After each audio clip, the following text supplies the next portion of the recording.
40 mlynedd ar ôl I Gymdeithas yr Iaith protestio yn erbyn Pong, achos doedd dim opsiwn I chwarae fo'n Gymraeg. Ac mae'n holl freuddwydion wedi hateb o'r diwedd. Enaid Coll, neu Master Reboot yn Saesneg, ydy'r gêm cyntaf I gael ei ryddhau ar brif systema'r dydd yn yr achos yma PC, Xbox 360 a'r PlayStation 3, sy'n cynnwys yr opsiwn I chwarae'n Gymraeg. Ymddengys eich bod yn ceisio cyrchu ardal ddirgel. Oes gennych ganiatâd gwyneddol I wneud hyn? Wedi ddatblygu gan Wales Interactive, mae Enaid Coll yn gêm arswyd, genre poblogaidd iawn ar y funud, fel mae gemau fel Outlast, Slender a Dead Space yn ei brofi, ac yn rhoi pwyslais cry ar ddatrys posa yn ytrach nac ymladd. Mae wedi leoli mewn dyfodol lle mae posib uwchlwytho ymwybyddiaeth a phersonoliaeth rhywun I gyfrifiadur ar ôl iddyn nhw farw. A dyna, fwy neu lai, ydy'r mwyaf dwi'n gallu deud am stori'r gêm heb sbwylio pethau. Achos mae'r pleser mwyaf yn Enaid Coll yn dod o ddarganfod y plot, un cam bach ar y tro. O gwmpas bob lefel, neu atgof, mae yna hwyaid bach glas di cuddio, beidiwch y gofyn pam, ac mae clicio'r bob un yn datgelu tamad bach o'r stori wedi gynnwys mewn negeseuon testun, llunio'r prif gymeriadau, adroddiadau ysgol ac yn y blaen. Maen nhw'n rhoi rheswm da I chi ail ymweld y lefel ar ôl I orffan am y tro cyntaf, a dyn nhw ddim wedi hychwanegu mwyn ymestyn hyd y gêm yn artiffisial. Da chi'n teimlo fel bod casglu'r wybodaeth yma'n holl bwysig i'r profiad, ac o'n i'n teimlo gwefr wirioneddol wrth ddod o hyd I hwyaden wedi guddio mewn cornel dywyll allan o'r ffordd. Ar yr un pryd, mae'n bosib I chi wybio drwy'r gêm heb gymryd amser I astudio stori o gwbl. Ond fysa hwn yn ffordd wirion iawn y chwarae. Achos, come on, hwyaid. Pwy sydd ddim yn licio hwyaid? Ar y cyfan, o'n i'n hoff o edrychiad Enaid Coll. Mae beth ydych chi'n weld fan ma'n rhedeg ar y PC gyda llaw, ond dwi'n siŵr bod y fersiwn ar y 360 a'r PS3 am edrych yn debyg iawn. Gêm wedi wneud gan gwmni annibynnol ydi o, felly doedd o byth am edrych yn debyg I Skyrim neu Call of Duty, ond mae'r steil graffegol yn siwtio'r gêm yn dda. Mae Wales Interactive wedi llwyddo I greu byd 3D digon derbyniol, ac o'n i'n fodlon madda unrhyw amherfeithrwydd achos mi rydych chi'n chwarae drwy atgofion rhywun.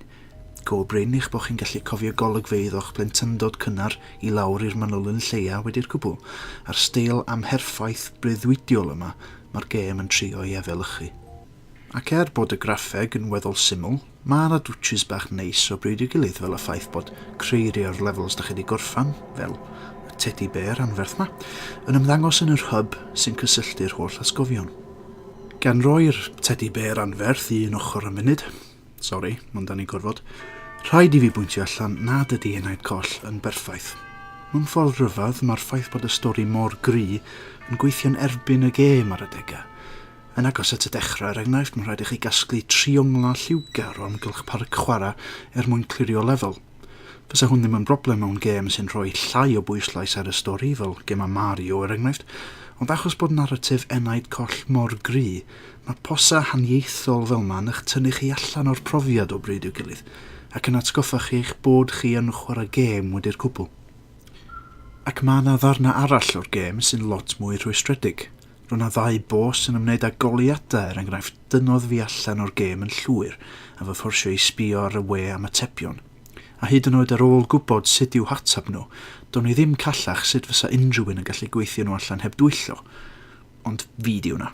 Dwi dal ddim yn gwybod sut mae fridge yn gweithio. A roedd na ddarn arall o'r gêm yn ymwneud â ffeiriant ffrwytha oedd braidd yn ynifyr hefyd, lle ydych chi'n gorfod dibynnu ar look pur i'ch cario chi drwy'r peth. At ei gilydd roedd y darn yna'n atgoffa fi o'r bosses yn Alex Kidd in Miracle World. A dim mewn ffordd da.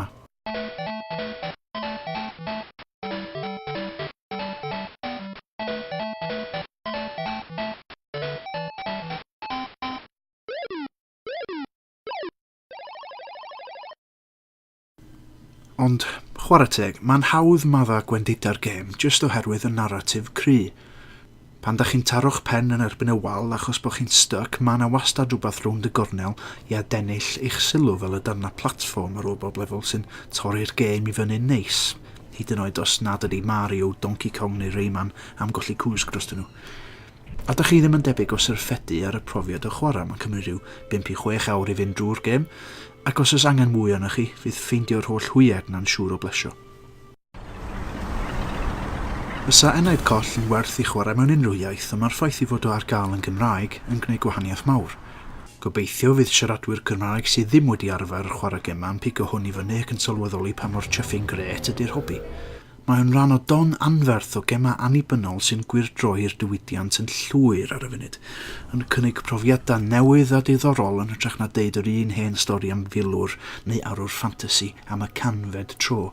Mae yna enghreifftiau gwell o'r genre, ond allith neb weld bai ar reiddioldeb Wales Interactive a'n gallu eich tynnu chi mewn i stori gwerth chweil. Gobeithio wir mai dim hon fydd y gêm olaf fydden nhw'n ei ryddhau yn y Gymraeg, a bod lle i'r iaith mewn gema am flynyddoedd i ddod. Rwan, sgwsiwch fi, mae gen i chwadod i'w dal.